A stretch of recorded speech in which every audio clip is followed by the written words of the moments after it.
TikTok ရှော့ကနေဝယ်တဲ့ coffee ကိုပြမယ်သိလား။သူကရှင်းမရှာထားဘူးဒီတိုင်းမှကိုဝယ်လိုက်တာ။ရှင်းမရှာထားတော့မှလက်ဆောင်တွေအများကြီးထည့်ပေးလိုက်တာ။ဒီမှာ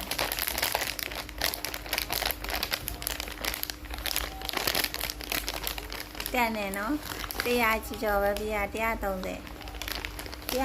ဒီတစ်ထုပ်ကို3 in 1 coffee ဒီတစ်ထုပ်ကိုအထုပ်30ပါတယ်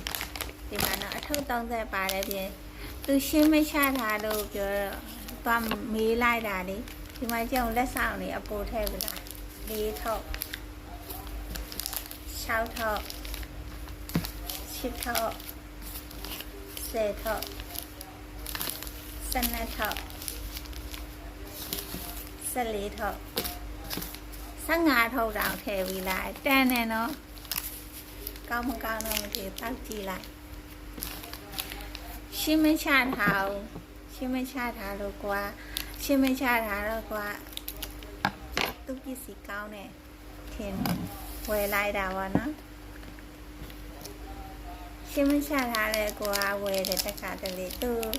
ပစ္စည်းကောင်းမကောင်းသိရှင်လို့လေအဲ့ဒါကြောင့်ဒါမှမေးတော့မေးလိုက်ပြီးရဲ့ရှင်းမချထားဘူးလားသူများရဲ့ရောင်းနေတော့တွေ့ရတယ်ရှင်းချထားနှစ်ထုပ်ဖြတ်ထားလိုက်နော်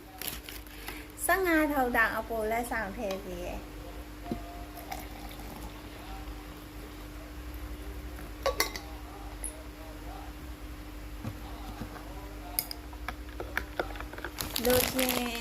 လိုချင်အဲ့ဒီ coffee ကိုတစ်စိတ်ကိုကြည့်ပြီးတော့တွားပြီးမှာနော်တွား promotion လည်းရှိရသေးလား promotion ဘာပါလဲဆို iPhone လားမသိဘူးသူကြော်ညာနေအဲ့ဒီအမကြော်ညာ promotion နေပါတယ်တဲ့